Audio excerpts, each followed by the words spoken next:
So before I start, how many Scrum Masters do we have in the room? Let's say half of them more or less. So who is not a Scrum Master but knows a lot about Agile? Almost everybody. And the third question, I was talking about over lunch, how many people from an engineering backside we have? Kind of a beta? Oof, gosh. Almost everybody?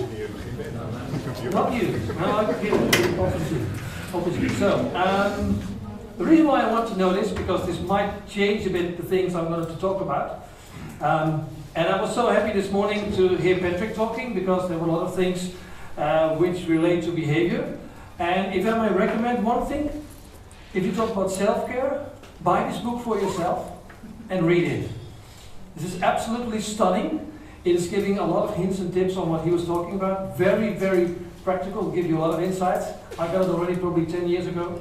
He actually autographed it and gave me more or less the same message, which says, veel vlooien en af en toe op je borst slaan. So we're all going to be the silverbacks. So, good.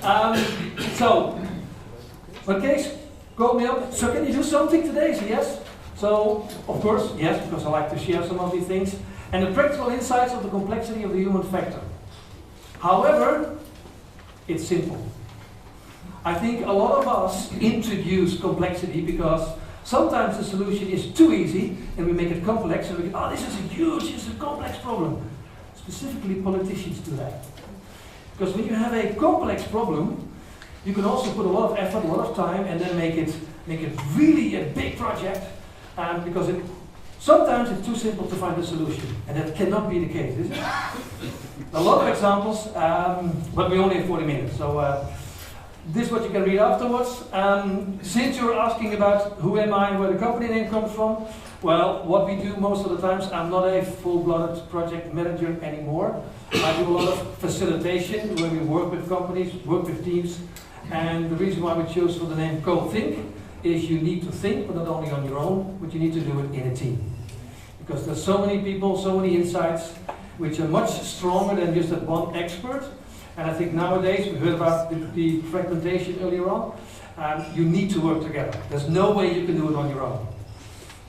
And otherwise, I would say, if you can do it on your own, why would you call it a project? We'll get back on that. So, who of you know this book? I knew it. That's even a smaller present. I recommend to buy this book and read it every day. That's what I do. It's full of notes anymore and all kinds of underlines. And last weekend I was in Rotterdam. Some other people were in Rotterdam, in Ahoy maybe. Yes. Yeah. So you were there at the Dalai Lama. With the Lama. I was almost thinking, completely shifting my prepared presentation onto this. I said, oh gosh, then I did all the work for nothing. And it's probably not to get into this Buddhism thing, and so therefore I really want to avoid that, politics and religion stuff. So therefore I kept my presentation as it is, but this is something you need to think about self-care. And I think at the end you will also see, whenever it comes to complexity of the human factor, it's all about the mirror. Actually, Patrick was showing, it's about yourself. So, these are five little subjects I'm going to talk about.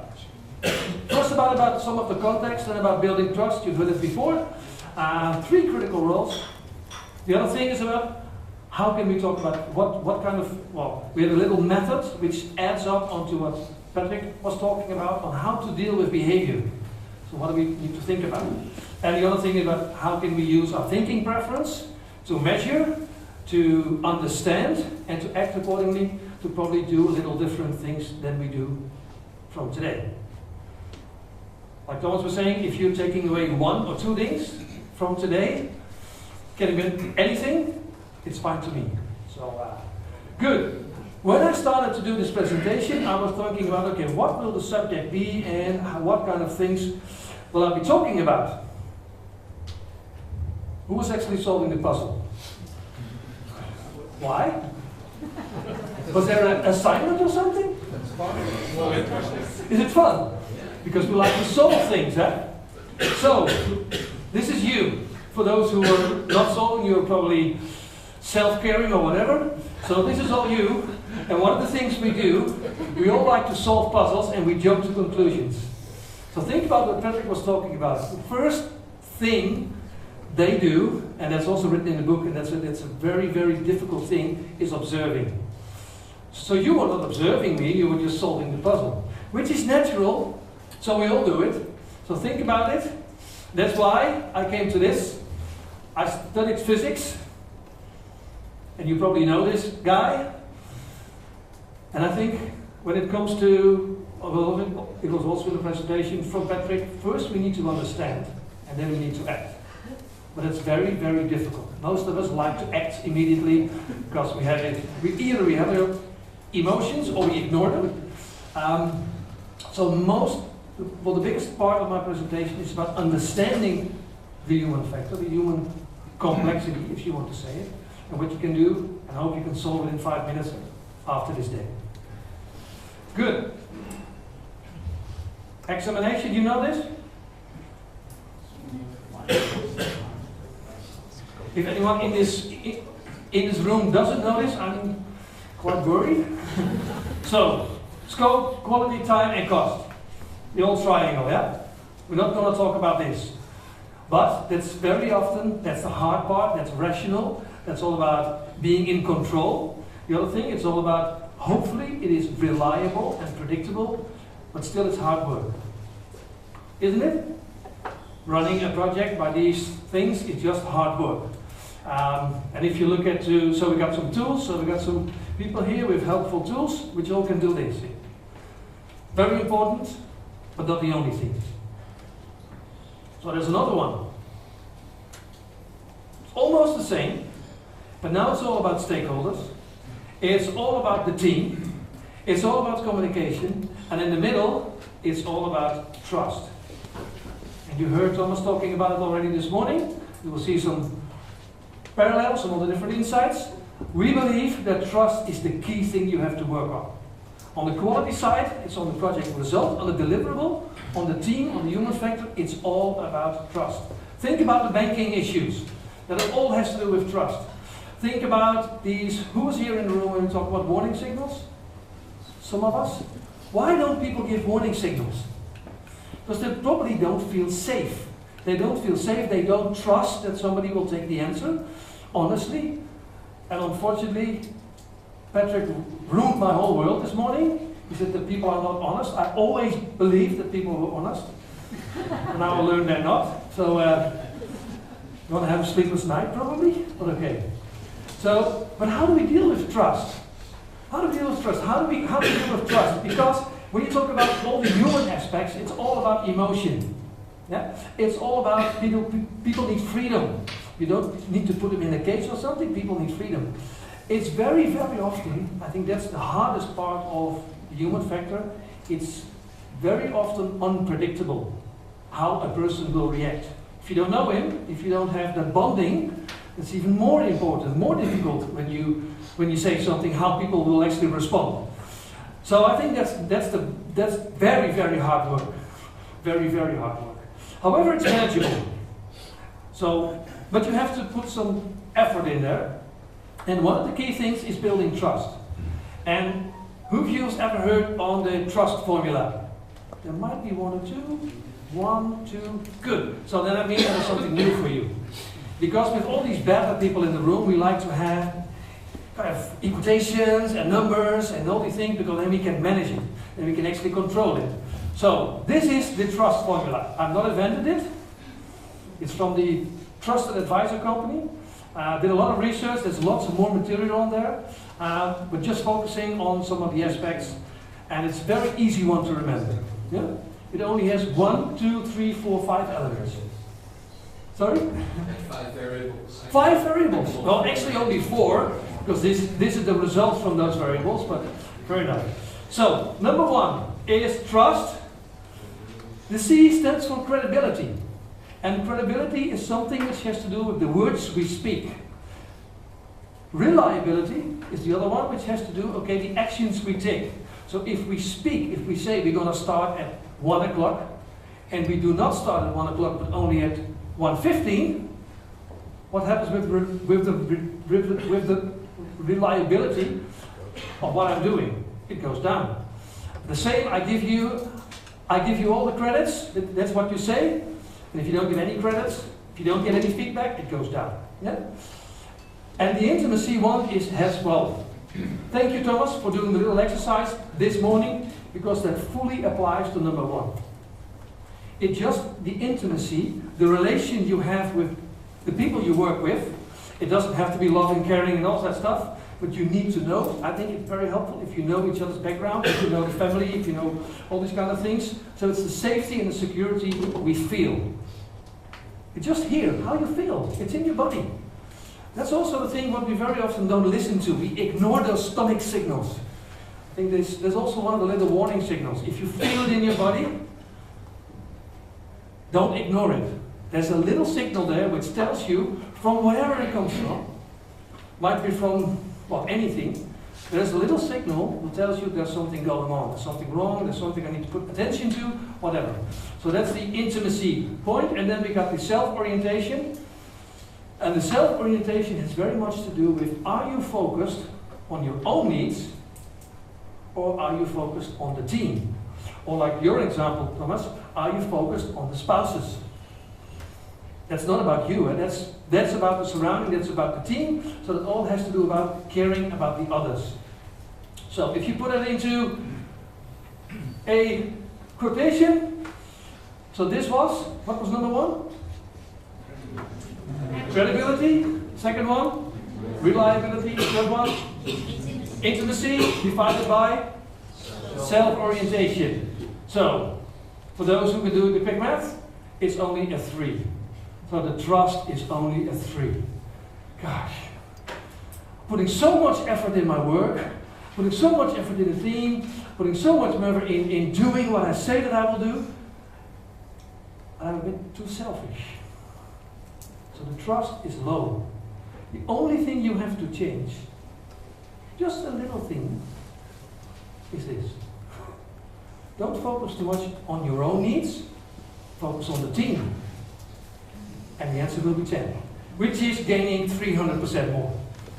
Isn't that easy? I don't trust formulas. Sorry? I don't trust formulas. I don't trust formulas. Oh, you don't trust formulas? That's a good one. No, but the thing is, the message is, don't focus on your own needs. Focus, of course, you also need to take care of yourself, so it shouldn't be a 0. Sometimes you should not ignore the trust, because you want to do something for your own needs. But when you want to build trust in the team, focus on the team and not on your own needs. Yeah? Right. Bridging to the critical roles, which has to do with these, with the same thing on trust as well. For those who know Scrum, you probably recognize some of these things, because they're talking about the project or the product owner and the subject matter experts, and this is very often the Scrum Master, isn't it? And the focus is very much, so you will have these 3 roles minimum.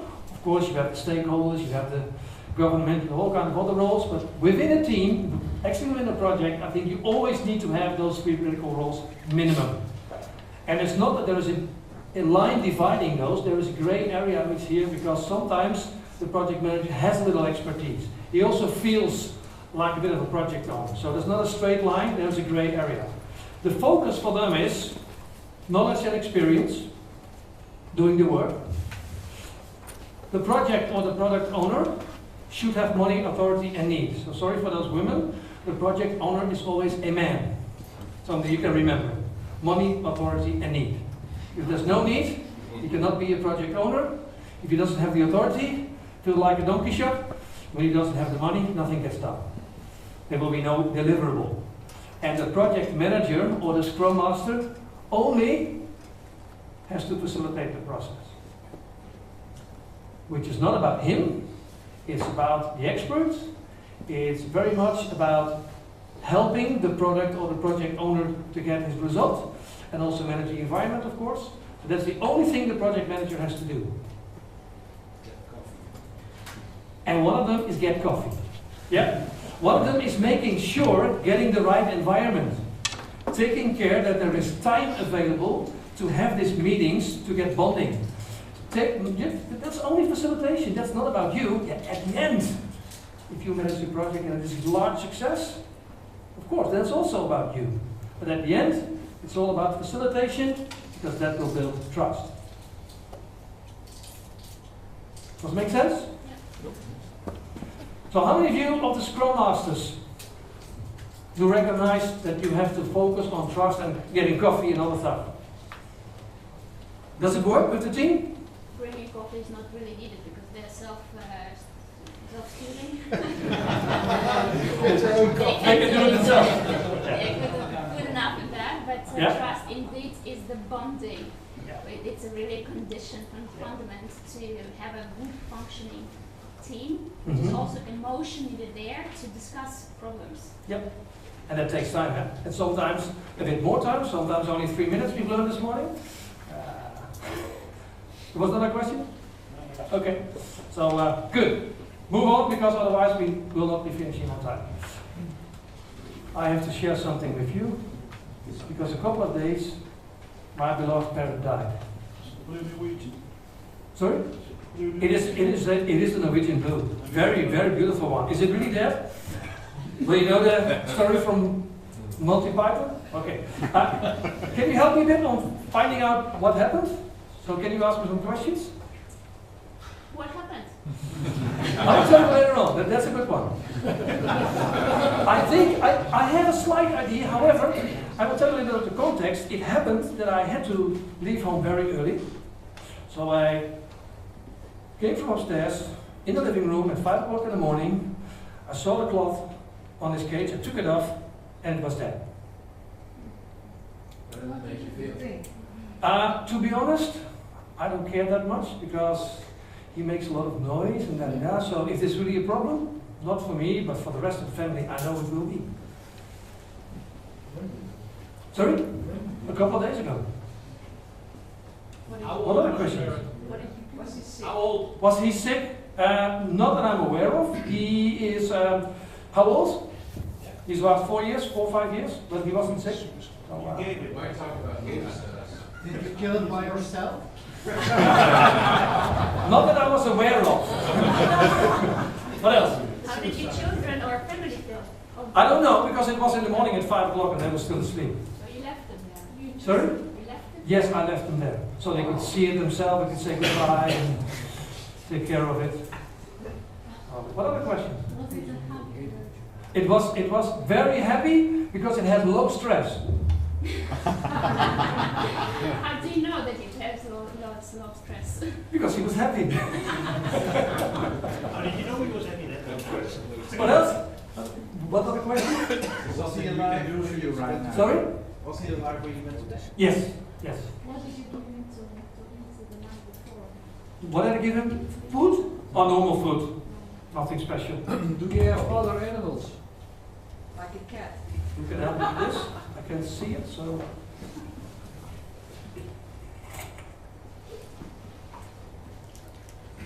Alright. So, more questions? Was the cage open or closed? Open or closed cage? It was closed. Are you honest with us? Hmm? Are you honest with us? Are you? Honest. Yeah.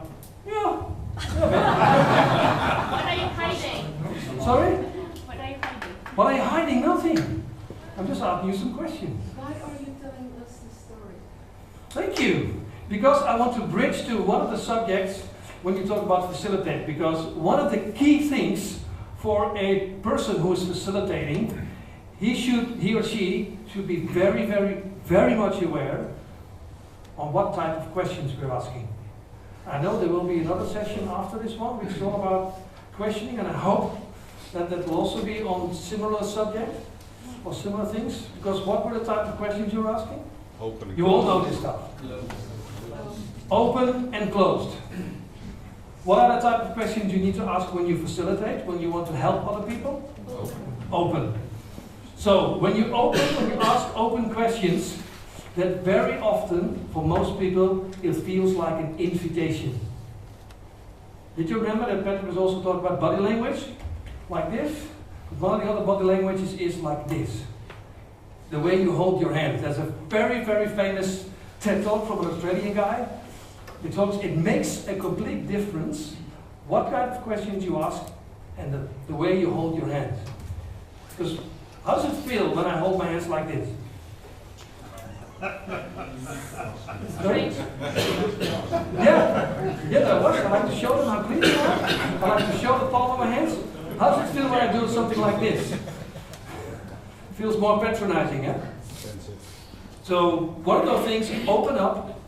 So key thing is ask open questions because they feel like an invitation to share. I think your questions of us were also open questions on purpose.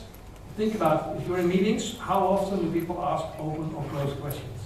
And you were doing a good job already, because normally it's around 80-20. Why do we ask so many closed questions? Because we have an image or we think we know. Think we know. We act very often like we are experts, so we want to show off. Yeah, what else? It was mentioned this morning, I think, either in your or in men's or in We're actually already solving. yeah? But what's another advantage of a closed question? Saves time. It saves time, it's very quick. So how much time do we really have? Bang, bang, bang, bang, bang. Did we finish on time? Are we on budget? Etc., etc. All closed questions, checking, checking, checking. Feels not like an invitation. For those who are here in the Dell session, the best information comes from the coffee machine. And I didn't see any reports on the coffee machine about checkboxes and so on, because that's where people really talk. Yeah? That's where people are interested with each other. So think about this. Then we're going to talk a little about behavior. You remember, I'm not going to rephrase some of anything from what Patrick was saying, but you will see hopefully some cross-references.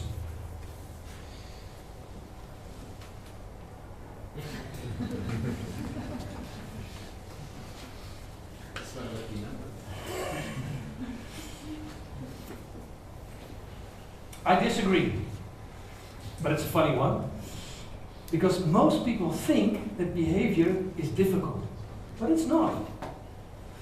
If you want to know much more on that subject, read about his topic, because he studied on it. It is his profession to study animals and the way they do it. Very, very, very informative. And who of you knows Ben Tichelaar? Most of us?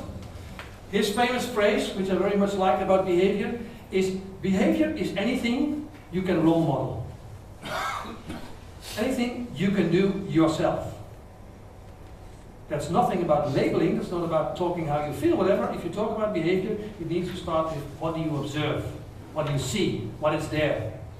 So, this is also about behavior.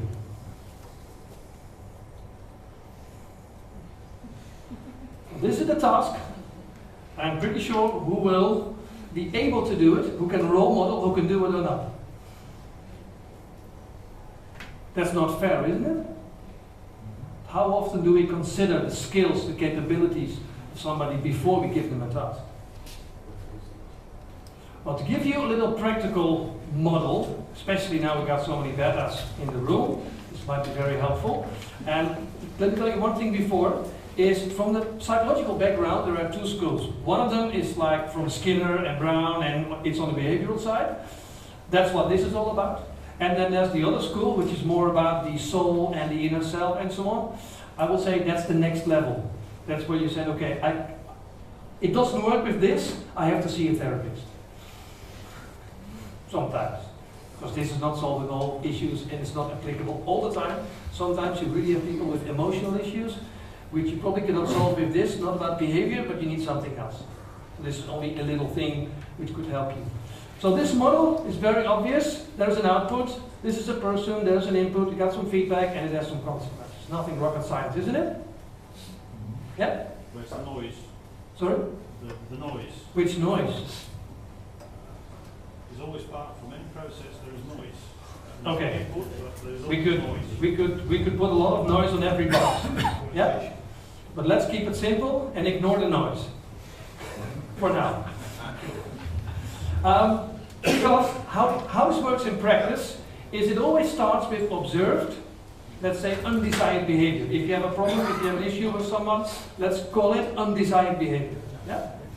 Because this can be used in the analysis form. Of course, it's much better if you turn it around if I want the right behavior, what do I have to do as a project manager? What I have to do as a person to have this person being able to show the right behavior? And I'm showing you to in the analysis form because that's a bit easier, for me at least. So the observed undesired behavior is something you can see, something you can observe.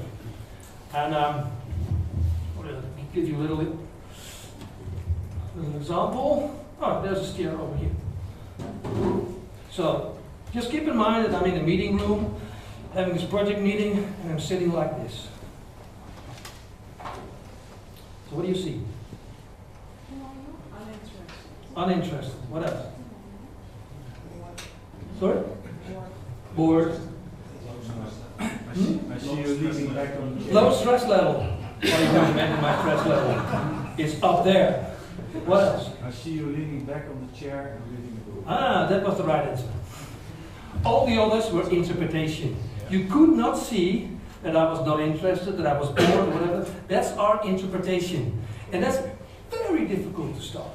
Because if you want to ask people, can you role model an uninterested person? That's what they do. So can you do it? So who can actually do an uninterested person? Or a bored person? If you have been on a body language course, everybody knows, oh, you're a close person, isn't it? Because you're sitting like this. Oh, there's one over there, and there's a very close person. Is it or not? Hopefully not. Hopefully not, but you know the answer yourself, isn't it? It's not. It's just how, well, there's one over here as well. Very bored, uninterested, lazy. But it's laughing, so there must be something funny or something happy, so low stress. It's very often that we label it with our opinions, with our feelings, with our interpretation. And that's the difficult part about what Patrick was talking about. So I would all recommend to go with him on a course. It's absolutely fantastic if you go into the zoo and learn to observe. It's mind-blowing. And you can also use it at home if you want. Not between the age of 12 and 16. There's something happening over there which is... I'm in there at the moment with mine. So the thing is, if you want to analyze where it comes from, there are a lot of things you need to talk about. And Patrick also emphasized the environment. The environment is one of the things which is part of the input. But the other thing is about what do we tell people, what are the expectations? How clear do we make the expectations? How much do we talk about it? How much do we role model? You have to be on time in the meeting. Who's always late? The guy who's leading. What do the others do? Why should I be on time? What kind of triggers do we have? So when do I know I need to perform that specific behavior? All the time? Or am I also allowed to just be myself and don't role model or not play the role? What tools do we have? What resources do I need? And what kind of support do you give to that specific person if you want to have that behavior? And we can talk about it for, what, full day, but just to give you some insight. That's all about necessary for the input. Yeah? And I consider it that is your role as a project manager or Scrum Master whatsoever. Of course, you can have a dialogue with that person, ask him what he needs, but you need to take care of these things. Because if you really want to facilitate somebody to perform certain behavior, it's your job. And of course, you need to think about, okay, what's the knowledge that person has? What skills does he need for the job? Understanding and capability. And of course, every consequence of every time you have an undesired behavior, you think about how often do we give time to do feedback. So when you have that bonding situation, it's much easier to give feedback. But you also should allow time. And that's why, well, Patrick ruined my world. People will never give honest feedback. But I think there's a lot of things you can gain from just by spending time with feedback. And you need to be aware, which most of us are not, is that every time somebody does something, it has the right intention for that person. If you don't believe that, you really need to change your mindset, so to say, because I know nobody, except of people who blow up buildings in certain areas. I don't know anybody who was really doing something, for example, hitting with a hammer on your hand, on purpose, because you like it. The intention was that you want to hit the nail, which is something positive, and then you hit something on your hand. So everybody does it with the right intention, but sometimes it hurts. People don't like to hurt themselves.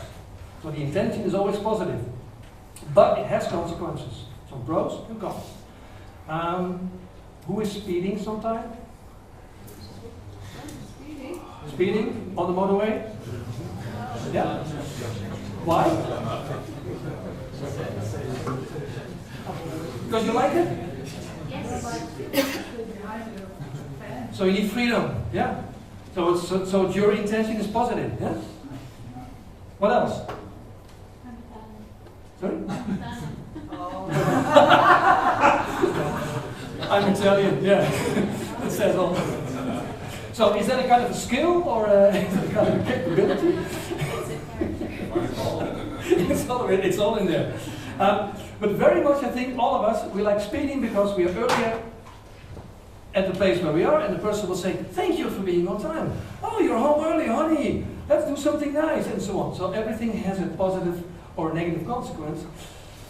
And if the consequence is not negative, why should you change the behavior? So sometimes we need to bring in some negative consequences. Only to make sure that people don't do stupid things, but the main focus should be on this, because this is before the actual behavior happens. Well, we don't have the time to go through all this, but we developed a kind of a checklist, a practical one, which you can use in dialogue with a person, both in analysis and both in, let's say, okay, when it happens, so how can we find out where it goes wrong? And what you will see, this is something, well, we talked about it already. I learned last Sunday that there is a third motivational thing, because there are actually two motivational things. Either it makes you happy, or it solves the pain. And the Dalai Lama learned me, and it was all about what you were saying as well. There is a third motivator. But did you know it? Because you were there. I know. Think about that. It's not on the top of my mind. The third one is that we all are social human beings and we like to connect. Which, of course, hopefully gives you a positive one. But I think it's very good to make that separation. So either we like to avoid pain, or we get more pleasure, or we connect with each other. It's a very, very important one. I want to skip this one.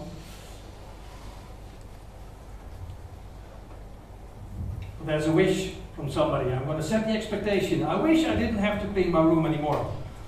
So what do you think the consequence could be of the solution?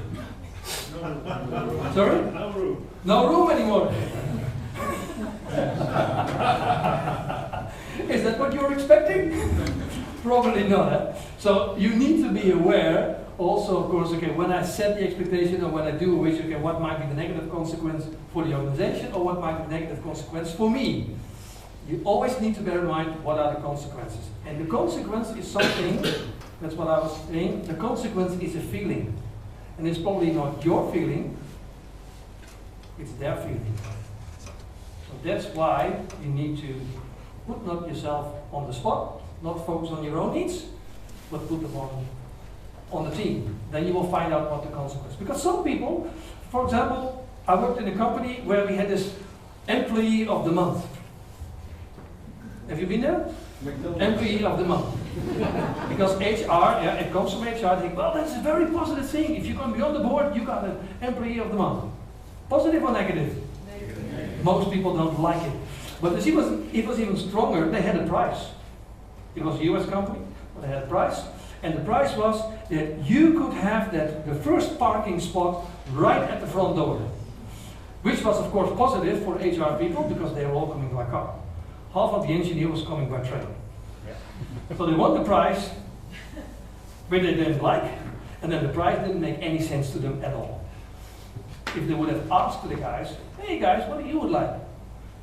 Then they would have a total different answer than your face on the board and a free parking space. You need to find out. Good. You've seen this one? No? So what do you see?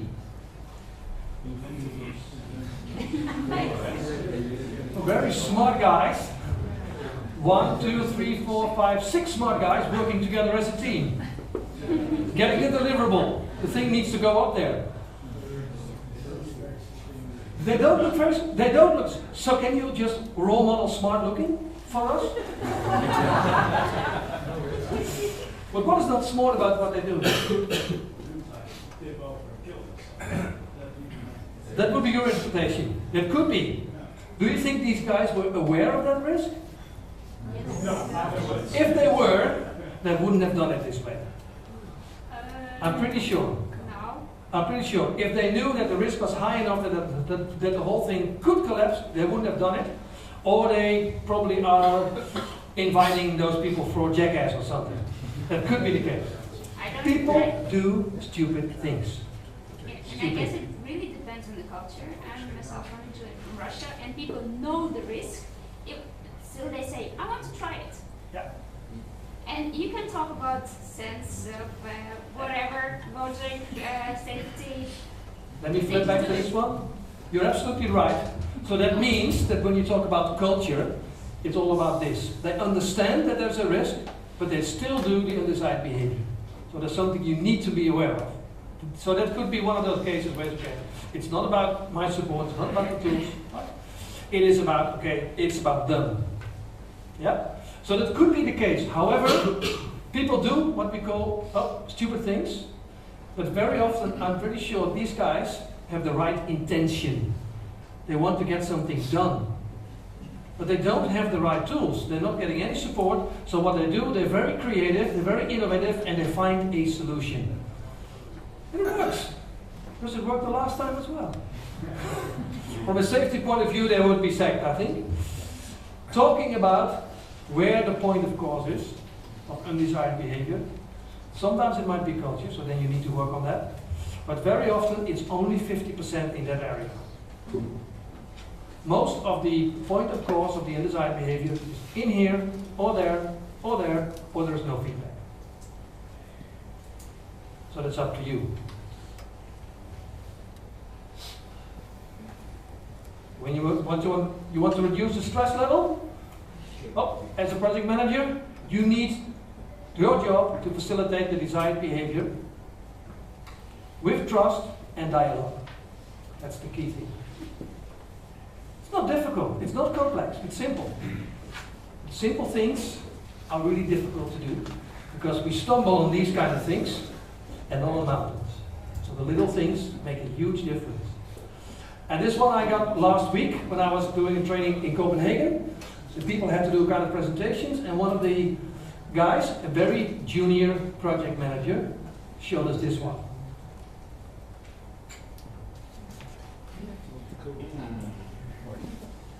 Love it. But you can find us on that. Well, who of you, let's get this one,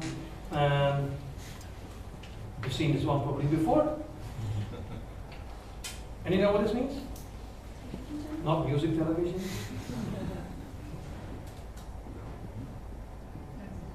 Make things visible. We will start organizing a competition on air drawing. You got air drumming, air guitar playing. We also will start a competition on air drawing because people make air drawings. When you're explaining something, they make an air drawing. So can you see what I'm actually drawing at the moment? Totally not. If I would use a flip chart, then you could see it. So make things visible, but even more stronger because of the subject. Make thinking visible. How do you make thinking visible? Measure. So you need to put your team in a machine, put them helmets on, and then you can measure. This was actually done in the 60s. Nowadays we've got more advanced equipment which will study the brain. Like Patrick was saying, stress is here. It's something like people know stress you can really feel. There's more kind of other parts in the brain. But where is which part? How do I know what kind of people we have in my team? Well, have you heard of this model? The human whole brain model? Some of you might have been. It's not that I'm going to push something like MBTI or Herman or DISC or whatsoever. The reason why I'm showing it because it's very practical. It's very easy to remember, and it's very helpful because Oh, you can just find out where the preference is, not where somebody is, because as you can imagine, most beta people are on the left part. Just a fact. Of course, they have some right as well, but very much they're on the left part. If you're talking about bonding, if you're talking about making connection, it's more on the right side. This is more about numbers, fact-based. This is more about feeling. So that's where you can actually help use a model like this. What you could do if you talk about measuring, you could actually find out where you are. This is the typical A profile of a person. I'm not going into detail because of time reason. This is where you can just find out who you are. And then of course you can do it with the team, because your profile must make a difference on how you view the world, how you hear messages, how you look at people, how you look at things. And if you have a team, different people, you can find out, hey, this is a guy which is typical, very organized, so when I need to plan something, it's really helpful. Ah, this is a person which is very emotional, but I can see from the dotted line when it comes to become too stressful, he gets over emotional and he might blow up or something. And this is the one, he's very, very helpful because he knows all the facts and he's logical and so on. So you can find out what kind of people you have. This is just like another tool like Belgium. This is where your whole team is. So this is where you can actually find out, understand, and then act accordingly. How do you feel? This way? Do you want to receive more than just the slides? Mm-hmm. Okay, you have to do something. Oh gosh, now we have to do something. I'm just coming here to be inspired. So, little quiz. When you shift from your own needs towards the team, you are increasing trust. What type of question do you need to invite people? Open. If you really want to focus on the process, you need to? Very good. What Patrick was talking most was all about behavior. And you need to make things visible. Alright. Thank you, and think about this one. Come on, time?